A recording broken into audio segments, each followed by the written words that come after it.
दोस्तों, विक्रम बेताल की वो कहानियाँ जिन्हें आप हमेशा सुनते और देखते आए हैं, और वो राजा विक्रम।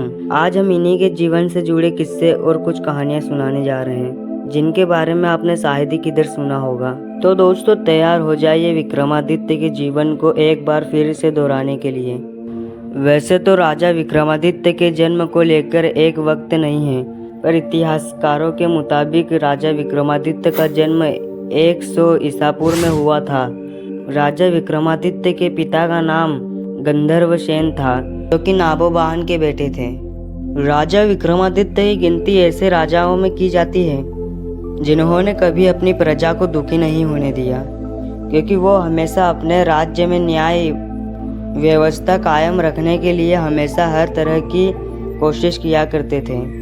महाराज विक्रमादित्य अपनी जनता के दुख और परेशानी को जानने के लिए कई बार अलग अलग भेष धारण करके घूमने जाया करते थे। उस दौरान कोई भी उन्हें दुखी या परेशान दिखाई देता तो उनकी मदद करते थे। ऐसा कहा जाता है कि महाराज विक्रमादित्य ने राजा बनने के बाद लगभग 100 वर्षों तक राज किया और हिंदू लोगों को दुष्ट राक्षस लोगों से मुक्त किया।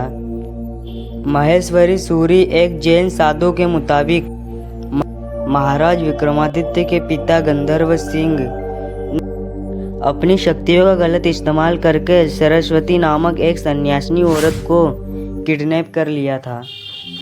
किडनैप हो जाने के बाद सन्यासिनी सरस्वती का भाई शक्स शासकों के पास पहुंचता है और उनसे मदद मांगता है, जिसके बाद शक्स शासकों ने गंधर्व भील के साम्राज्य पर आक्रमण कर दिया, युद्ध में उसे हरा दिया और उस औरत को मुक्त कर दिया। लेकिन युद्ध हारने के बाद गंधर्व सिंह जंगलों में भटकते रहे और कुछ समय बाद जंगली जानवरों ने उनकी हत्या कर दी। बस इस घटना के बाद से ही महाराज विक्रमादित्य ने शक्स शासकों से बदला लेने की कसम खा ली। ऐसा कहा जाता है कि शक्स शासकों ने अपनी शक्ति का इस्तेमाल भारत के उत्तर दक्षिण के इलाके में कब्जा करना शुरू कर दिया था और वो हिंदुओं पर अत्याचार करने लगे, उन्हें मारने लगे। ऐसा जाता है कि तभी हिंदुओं को मुक्ति दिलाने और अपने पिता की मौत का बदला लेने के लिए राजा विक्रमादित्य ने सख्त शासकों पर आक्रमण कर दिया था और कई राजाओं की हत्या कर दी। यही कारण था कि कई ज्योतिषों ने और उनके राज्य की प्रजा ने महाराज विक्रमादित्य को शंकरी नाम की उपाधि दे दी। ऐसा कहा जाता है कि तभी से विक्रमादित्य संवत की शुरुआत हुई। लगभग 34 ईसा पूर्व में एक ग्रंथ लिखा गया था जिसका नाम था ज्योतिर्विद्या भ्रमण। इस ग्रंथ के मुताबिक यह माना जाता है कि विक्रम संवत की स्थापना महाराज विक्रमादित्य ने 57 ईसा पूर्व में की थी, इसलिए महाराज विक्रमादित्य को विक्रम संवत का लीडर माना जाता है।